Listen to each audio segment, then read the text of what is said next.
Hey everyone, it's Fad. Me and Lena are back here today talking about the material science of cosmetics. So it's been a while, but college apps are finally over, and we can devote our time and attention to our lovely podcast. So we're just going to get right into it. It's a bit of a freestyle because this is a very niche topic that we kind of touched on before in our careers in cosmetics episode. But today we're going to be talking about it in much more detail. So Lena, how about you start us off? To start us off, I'm gonna start with the evolution of cosmetics. Cosmetics have evolved from the basic beautification to functional products.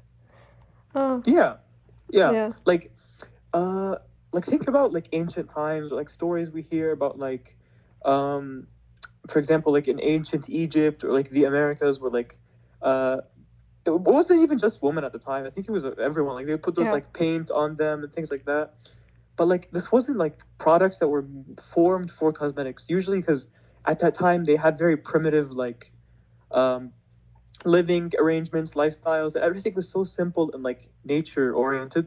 So they would literally crush up like plants and flowers and different materials, and then just literally put them on their faces, and it kind of worked. Like it, you can, if we go back to like for example, paintings, like even in like not actual paintings, like rock paintings, carvings in caves and things like that, you can kind of see elements that cosmetics like existed. mm, Or like in ancient Egypt, you know, like the Cleopatra costume that we always see, yeah, we can kind of see like there's thick eye makeup, like black, whatever, and there's different colors, different face paintings. So it's like we can see remnants of cosmetics from like the beginning of time, and at that time it was not as science oriented as it now. It was more like doing what you could do with what you have. yeah. Recently, I've been getting so many videos of people, like quote unquote, reliving our ancestors' lives, and all these videos they've been just using beef tallow for their skincare,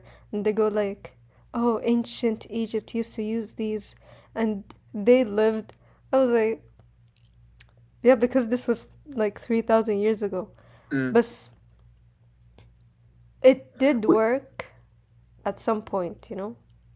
yeah, exactly. Like this is like, yeah, okay, this is what they had. Like they didn't really know all these like sophisticated products could exist, but at the same time, like there was a reason they kept using these things because it Mm, worked. Like they saw. Wait, what did you say they were using? Beef? What? beef tallow. I What think is that? it's beef fat. Ugh, really? They put it on their face? Yeah. I mean, like low key, I think in like petroleum jet, like Vaseline. What's the other one? Aqua Four, صح? Aquaphor, yeah. Yeah, Aqua Four. They used like beef fat, lamb fat or something in it. I والله think so. no, But فازلين ما في له. الفازلين لا الفازلين is like I think pure petroleum jelly, but Aqua Four has like something that starts with an L, like lig. No, lignin is not it. It's like lim something. We'll find the name. Let me search that Uh, up because I yeah, love we don't want to Aquaphor. seem like, yeah, yeah, Aniline alcohol, a fat yeah, that yeah, comes that. from sheep's wool. Okay, that's not bad. Yeah, I guess like we kind of already use it because like fat is an insulator, I guess, and like that's what like Vaseline, Aquaphor, these petroleum jellies are. They insulate, not just I mean not like in بمعنى الهيت وهذه الأشياء. It's more like an occlusive or whatever. Um. Anyways, and like I think also the biggest thing that we can take away from like ancient like civilizations or like the evolution of cosmetics is pigments. Like so I was talking about face paint and all these things that like ancient civilizations were using, and like what they would do is they'd like crush up flowers and then use that as like paint for their faces and things Mm, like that. And it's like how like I think today we have like pigments for blush, eyeliner, all these things, and back then they would come from natural ingredients, and I guess today like, they found synthetic ways to make them. So it's kind of interesting. And pigments, it's very much related to color chemistry, and colored complexes as well. Like we like at school we learn about colored complexes, but we learn about like method and salts, um, like iron chloride or cobalt, like all these things, and like mm. why they're like pink and blue and purple. And it's the same thing with cosmetics. So these like it's kind of like a different science in a sense. Like I guess it's like kind of style. I don't know how to explain it. like color wheel, like you know Yeah. what I mean, like seeing your undertones and all these Color things. theory. Yeah, yeah, exactly. So it's like there's a lot of thinking that goes into this stuff, and it's kind of interesting to see how like this isn't something new, or it's not something that came with like new technologies and science and discoveries. It was something that was like here. It's been here for centuries.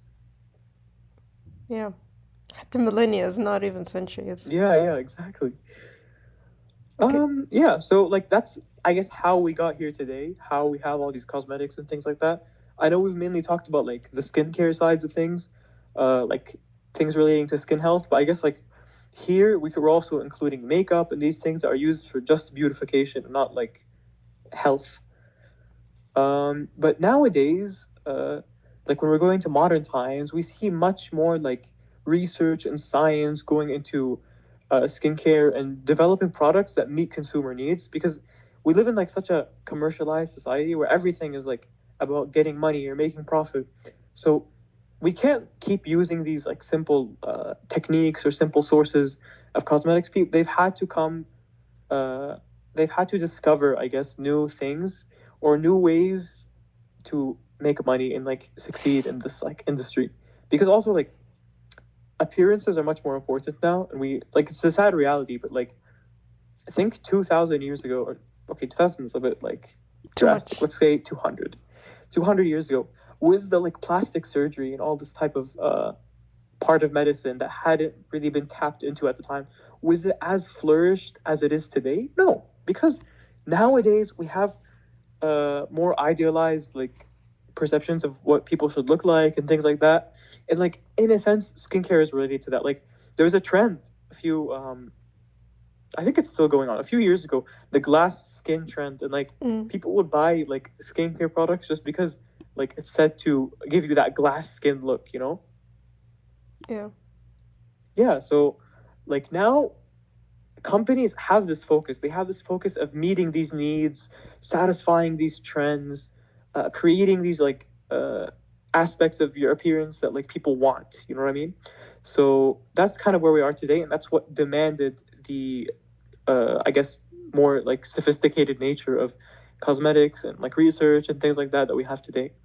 So also we should talk about like the skin as a substrate. So I was reading a paper, and I think I sent this to you, Lena. Yeah. A paper. It's literally titled "The Material Science of Cosmetics." It's published by Cambridge, and it talks about the skin as a substrate, which is something I haven't really thought about before. Because like, whenever I thought about like the interactions between materials and skin, I always thought about sunscreens, but it's actually much more deeper than that. So we know the skin is like three layers: the epidermis, the dermis, and the hypodermis. I think so. So these three layers, of course, like we're familiar with the epidermis because that's like the skin that we actually see. The other stuff is like nerves and things like that, blood vessels. So um, when researchers design cosmetics or they come up with a perfect cosmetic product, they have to have this one principal question in their mind: how will this product interact with the skin? Because like we have to think about allergies, we have to think about how the product is going to set up on the skin. We have to think about other things like not just allergies and things like that, like also the appearance, because that's the whole point of cosmetics usually. Absorption, like for example the skin, the plasma membrane and like skin cells, can these, like for example, there's so many bogus products out there that are like, oh, this will give you the, like this will make you look ageless or whatever, like collagen and Oh, peptides and things like that. Yeah, yeah. But like when you do some research or you listen to experts, they tell you these molecules that are inside these products are too big to go inside your skin. So you're just like putting like moisturizing ingredients, which isn't bad, but you're being sold something that is not as effective or as like a wow as you think it is. honestly, about the collagen thing, I'm not saying this the Go ahead, go ahead. I'm not saying the products wouldn't work on your skin. Like it might hydrate, it might like remove the fine lines. بس لو ما كان عند الدكتور ما حتلقيه. You're not gonna find as much of a difference in your skin, you know? Yeah. Or like people, they might have specific concerns and they try to address those concerns, but then they just get like a general improvement in their skin. Like I don't know if that makes sense, but like you might say, oh, like I mean, we don't have this problem yet, and you know, looking aged and wrinkles and all this stuff. But like, for example, I know a lot of like, especially old women, they say, "Oh, I need to like get rid of my wrinkles or whatever," and then they start using these collagen and peptide creams, but it's just hydrating their skin, and that's why they see an improvement Mm. because they weren't hydrating it before, or maybe they weren't hydrating it enough. So then when they like put on these peptide creams and these collagens, they're like, okay, wow, this is working, but it's not really like as it's not an exact science, so you can't really say like this works or this doesn't work. Mm. Or like, I mean, this is not really cosmetics, but people who ingest collagen, I think like this is more effective. But at the same time, it's also kind of a scam. Yeah. Like paying like those like weird websites online that charge like $100 for these like collagen I, powder that you eat. I And it's remember really weird. researching this when like the Hailey Bieber smoothie was such a big thing. Like, oh my god, she has collagen in her smoothie.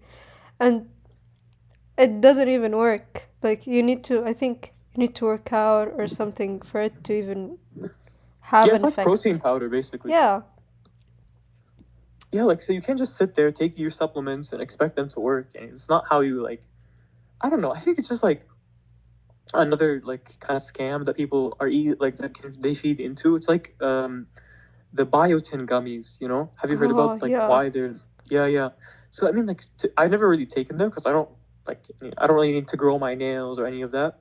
But they say like a lot of experts point out that biotin gummies, like the hair, skin, and nails one, they they only work if you have a deficiency in the vitamins or like the like the nutrients in your body that are responsible for like keeping up your skin, hair, and nails. So if you have a deficiency, they do something. But like if you just take them like for no reason, you're probably not going to see like a big improvement or a big change. You know, I got a biotin shampoo once. No did it do effects. anything? No effects. I was so mad. بس خلاص عادي. Yeah, I mean like a lot of skincare products don't live up to the hype. Um, but I guess it's just like finding what works for you. It's not about the hype, it's just what works for you, like you said.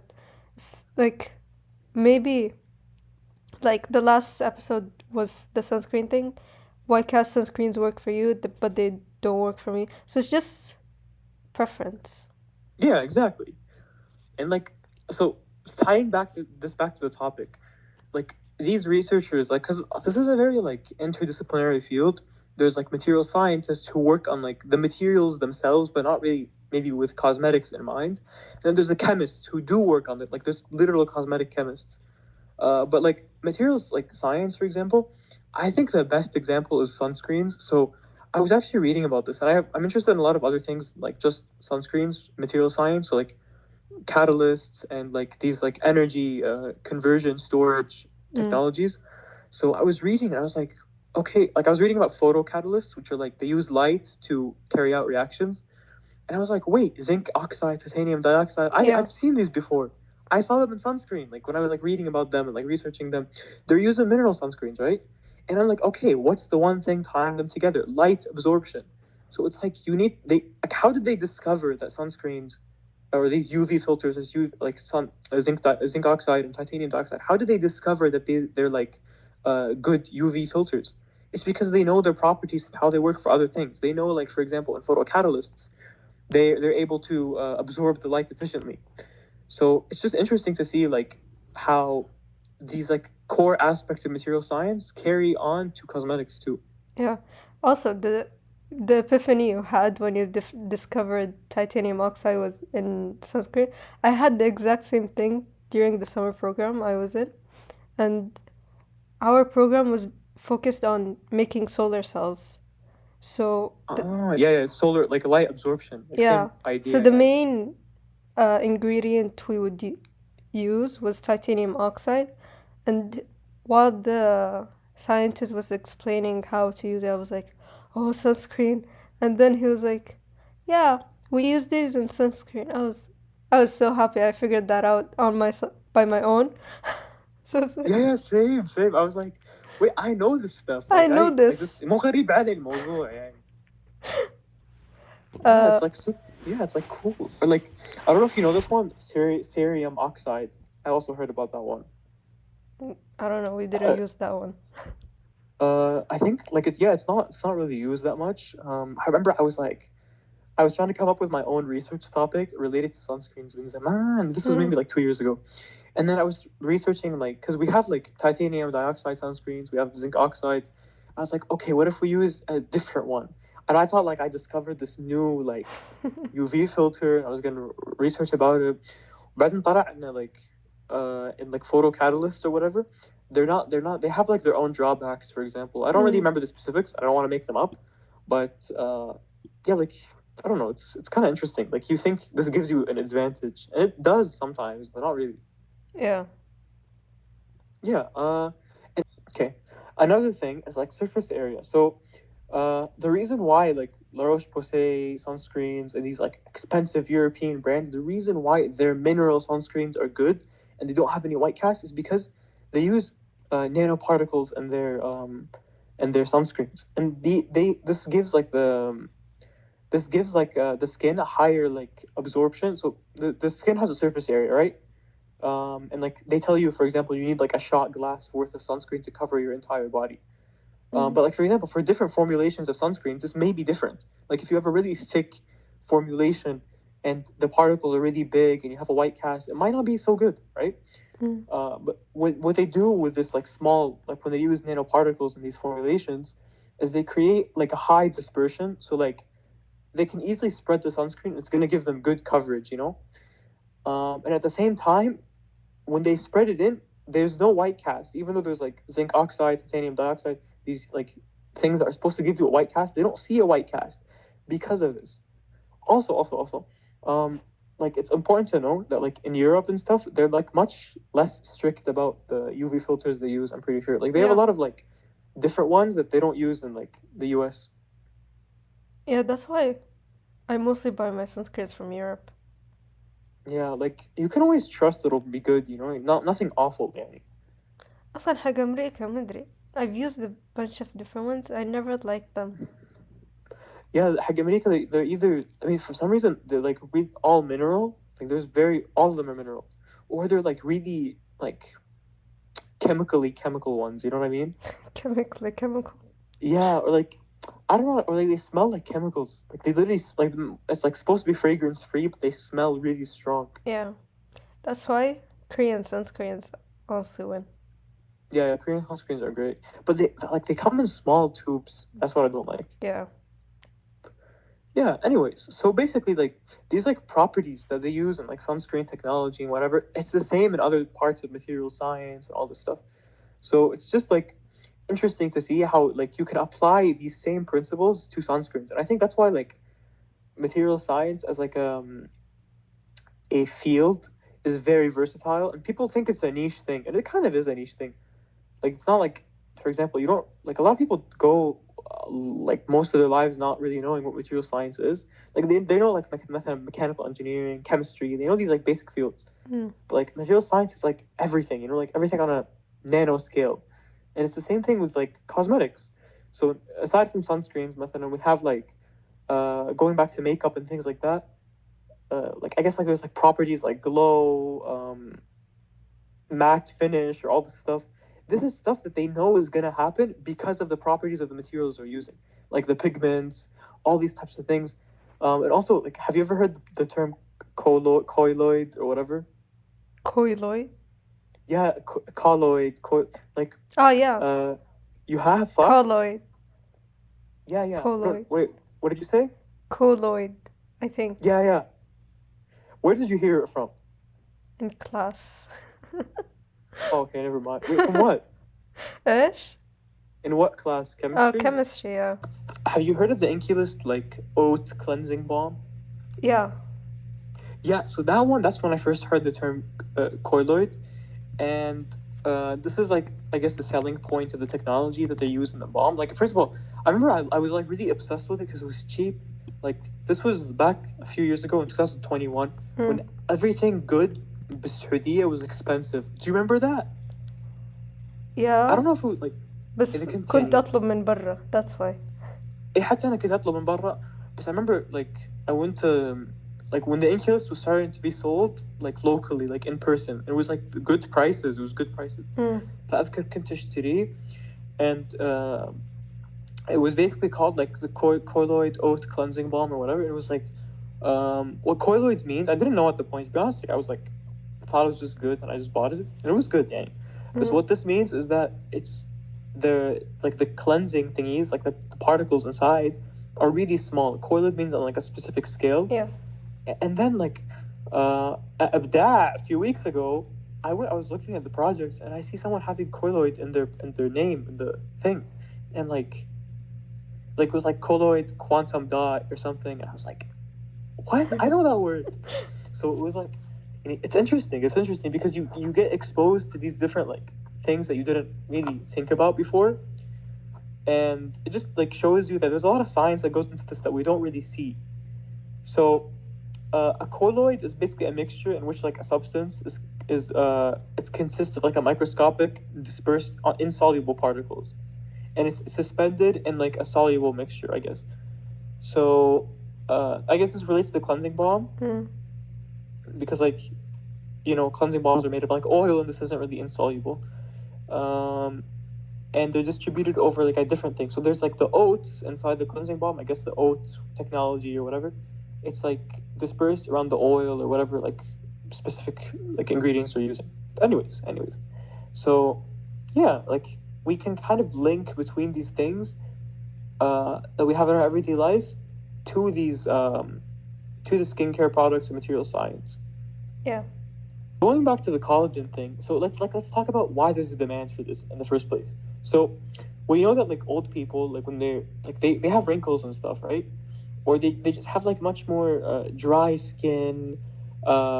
They don't necessarily break out, but like it kind of feels like they just shriveled up, yani. And this is, in a way, it's kind of happening literally. So like, as young people, like alhamdulillah, we have moisture in our skin. Our skin is plump. We don't get wrinkles easily. But when you get old, your skin loses its moisture, and it loses its elasticity and tension. Basically, like your skin like doesn't work as well as it used to, and this happens due to like structural changes in collagen and elastin fibers. So collagen, first of all, it's a protein. You guys should know this, and so basically, this protein is in our bodies, right? And that's why people are taking these supplements, because when you age, you don't have as much of this like well-structured collagen in your body, and that's why like these collagen supplements are supposed to help this, I guess. So people think that like, okay, if I rub collagen cream on my body, it's gonna like look amazing and stuff, but that's not really the case. So this is why these like anti-aging creams and all these things, they aim to counter these changes by like improving elasticity. And basically this is like, I don't know, it's like being delusional, I guess. Or like Botox also helps with this, which a lot of people like go to. Yeah. But yeah. I mean, Botox is hyaluronic acid, so it is helping somewhat. Yeah, like it's literally giving them hydration in their skin. Yeah. It's like when people say Botox in a bottle and they use those like serums and stuff, but it doesn't have the same effect. It's just hydration. It's all hydration at the end of the day. Did you see the trending serum recently? They No. dot it on their face, and they're like, this is like going to the dermatologist and spending $2,000 on a treatment or something like that. I was like, it's a serum. They're weird. I don't know. People like when people used to like make that weird jelly thing in their house and put it on their face. Jelly thing. Like it's like this like weird. The chia seeds. I think so. Chia seeds or bamia. I've seen both of those.